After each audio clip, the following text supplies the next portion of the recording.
नमस्कार मेरे प्रिय विद्यार्थियों, सबसे पहले हिंदी एजुकेशनल चैनल में मैं आपका स्वागत करता हूं।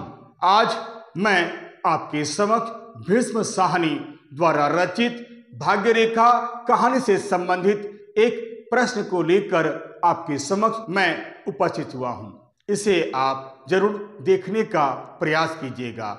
वीडियो शुरू करने से पहले मैं आपको यह बता दूं कि इस वीडियो में मैं जिस प्रश्न की आलोचना करना चाहता हूं उसका उत्तर लगभग 100 शब्दों में समाप्त हो गया है। अतः इस वीडियो को आप शुरू से लेकर अंत तक जरूर देखने का प्रयास करें। तो चलिए समय नहीं लेते हुए मैं इस वीडियो को शुरू करता हूं।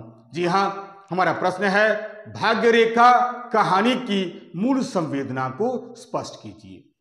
जी हाँ, इस प्रश्न का उत्तर कुछ इस प्रकार है। मूल संवेदना मतलब मूल भाव। जी हाँ, इस प्रश्न का उत्तर कुछ इस प्रकार होगा। आप उत्तर ऐसे लिखेंगे। भाग्य रेखा भीष्म साहनी जी की एक सुप्रसिद्ध कहानी है। यह एक व्यंग्यात्मक कहानी है। इस कहानी के माध्यम से कहानीकार ने दरअसल ऐसे लोगों की मानसिकता पर करारा व्यंग्य किया है जो भाग्य तत्व को ही सर्वोपरि मानते हैं और कर्म तत्व को बिल्कुल गौण मानते हैं, जबकि सत्य कुछ और है। अतः यह कहानी तनाव और द्वंद्व के बीच से गुजरते हुए मनुष्य की भाग्यवादिता पर गहरी चोट और व्यंग्य करते हुए कर्म के महत्व को प्रतिपादित करती है। यदि गौर किया जाए तो भाग्य रेखा कहानी समाज में रहने वाले पूंजीपति और सर्वहारा वर्ग के संघर्ष की एक करुण कहानी है। यह कहानी पूंजीपति और सर्वहारा वर्ग के संघर्षमय जीवन को दर्शाती है। यह संघर्ष दरअसल सर्वकालिक है और सर्वदेशीय है, यानी यह संघर्ष सभी देशों में है। यह संघर्ष सभी कालों में हुआ है। भाग्य गौण तत्व है और कर्म ही सब कुछ है। मजदूर दिवस पर मजदूरों के जुलूस को रोकने के लिए पुलिस की गाड़ियों का आना समाज में संघर्ष की स्थिति को दर्शाता है। पूंजीवादी व्यवस्था में मजदूरों पर लाठियां चलती है, उनका शोषण और उत्पीड़न होता है, जबकि मजदूरों के हाथ में ही संगठन की शक्ति होती है। इसलिए मजदूर भाग्य के भरोसे न बैठकर निरंतर संघर्ष करते रहते हैं।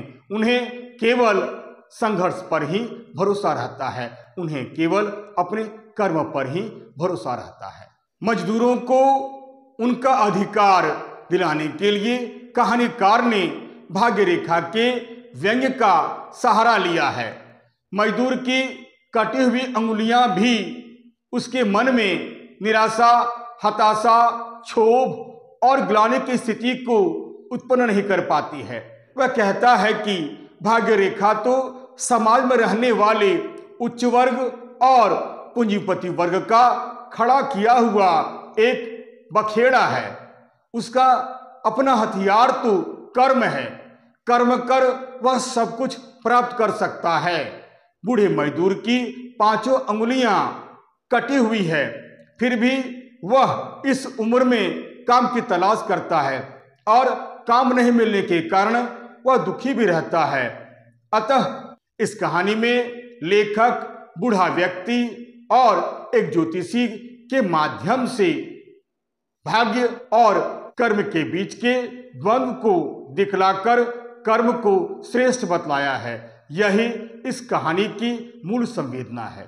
आशा करता हूं आप इस कहानी के माध्यम से इस कहानी की क्या मूल संवेदना है इसे आपने अच्छी तरह से समझ लिया होगा। यदि आपको यह वीडियो अच्छा लगता है, उपयोगी लगता है, सारगर्भित लगता है तो आप इसे लाइक करें, शेयर करें और तो और सब्सक्राइब करना बिल्कुल नहीं भूलें। तब तक के लिए नमस्कार, धन्यवाद।